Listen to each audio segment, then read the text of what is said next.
दोस्तों आज हम बिहार के बारे में जानेंगे। इतना समृद्ध राज्य होने के बाद भी आज सबसे ज्यादा पॉवर्टी बिहार में है। इस वीडियो के माध्यम से हम एशियन पीरियड से लेकर आज तक के बारे में जानेंगे। ऐसा क्या हुआ जो बिहार को गरीबी की तरफ लेकर गया। दोस्तों आज हम बिहार को एशियंट पीरियड यानी वैदिक काल से आज तक के टाइम तक देखेंगे। बिहार में क्या क्या चेंज आते रहे हैं। मगध साम्राज्य वह क्षेत्र जो अब बिहार है मगध के नाम से जाना जाता था, जो एशियंट पीरियड यानी वैदिक काल के दौरान कई छोटे राज्यों में डिवाइड था। इस क्षेत्र में महाजनपद यानी महान साम्राज्यों का उदय हुआ, जिनमें हर्येनका राज्यवंश भी शामिल था, जिनकी राजधानी राजगीर थी। मौर्यन एम्पायर बिहार के इतिहास में सबसे महत्वपूर्ण अवधियों में से एक मौर्यन साम्राज्य का उदय हुआ था, जिसकी स्थापना चौथी शताब्दी ईसा पूर्व में चंद्रगुप्त मौर्य ने की थी। सम्राट अशोक ने दक्षिण एशिया के विशाल क्षेत्रों को शामिल करने के लिए अपने साम्राज्य का विस्तार किया। मौर्यन एम्पायर के डिक्लाइन के बाद छोटे राज्यों और राजवंशियों ने बिहार पर शासन किया। उनमें से सबसे प्रमुख राजवंशियों में से एक गुप्ता साम्राज्य था, जिन्होंने चौथे से छठे शताब्दी ईसा पूर्व तक शासन किया। पाला डायनेस्टी, जिन्होंने 8वीं से 12वीं शताब्दी ईसा पूर्व तक शासन किया, बिहार के सांस्कृतिक और धार्मिक परिदृश्य को आकार देने में महत्वपूर्ण भूमिका निभाई। पाल वंश बौद्ध धर्म के समर्थन और नालंदा विश्वविद्यालयों जैसे संस्थानों के संरक्षण के लिए जाने जाते हैं। नालंदा प्राचीन काल में बिहार शिक्षा और शिक्षा का केंद्र बन गया था। आधुनिक राजगीर के पास स्थित नालंदा विश्वविद्यालय प्राचीन दुनिया में शिक्षा के सबसे प्रसिद्ध केंद्र में से एक था। पूरे एशिया के छात्र और विद्वान फिलॉसफी, मेडिसिन, मैथमेटिक्स पढ़ाने और पढ़ने के लिए नालंदा आते थे।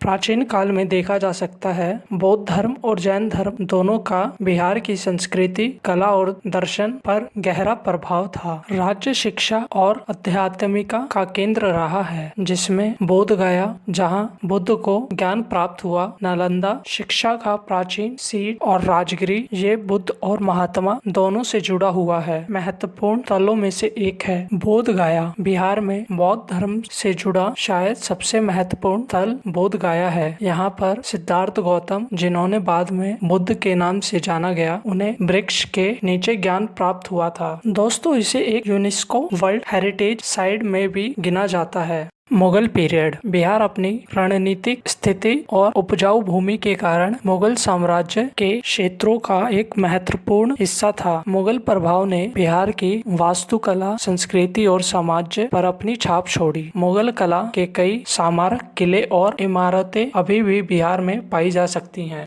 ईस्ट इंडिया कंपनी 1764 में बक्सर की लड़ाई एक महत्वपूर्ण मोड़ साबित हुई, जिससे इस क्षेत्र में अपनी कंपनी का प्रभाव बढ़ गया। समय के साथ 1912 में उड़ीसा और बंगाल को बिहार से अलग करके एक अलग प्रांत बनाया गया। बिहार अपनी उपजाऊ भूमि और कृषि के लिए जाना जाता था। अंग्रेज ने नील की खेती करवाने का फैसला किया। इससे किसानों को पीड़ा हुई और इसका विरोध भी किया, जिसमें 1859 से 1860 तक नील विरोधी भी शामिल था। बिहार एक लैंडलॉक स्टेट है। ये भी एक ज्योग्राफिकल डिसएडवांटेजमेंट है, जिससे ग्लोबल एक्सेस नहीं मिल पाता। साथ में ट्रांसपोर्ट कॉस्ट बढ़ जाता है। वर्ष 2000 में बिहार और झारखंड का विभाजन कर दिया गया। साथ ही झारखंड एक अलग राज्य बना। जैसे ही झारखंड बिहार से अलग हुआ, मिनरल रिच कंपनियां और जितनी भी माइनिंग कंपनियां थी सब झारखंड में चली जाती हैं, जैसे बोकारो, टाटानगर, जमशेदपुर, और बिहार के पास कोई मिनरल्स नहीं बचता है। बिहार के अंदर कोई भी मेजर इंडस्ट्री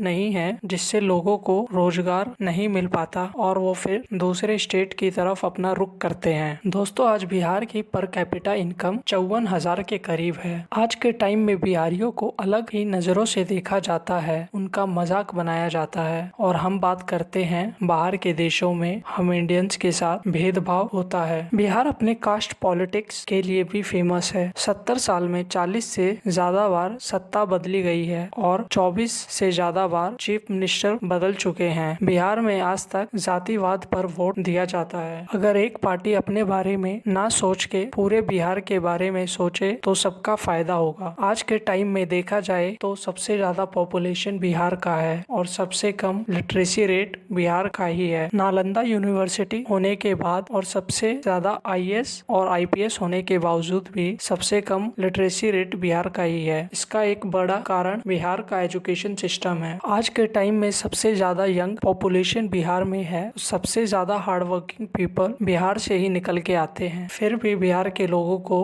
वो रिस्पेक्ट नहीं मिल पाता जो उन्हें मिलना चाहिए। दोस्तों आज के लिए इतना ही। वीडियो अच्छी लगी हुई हो तो लाइक और शेयर करें।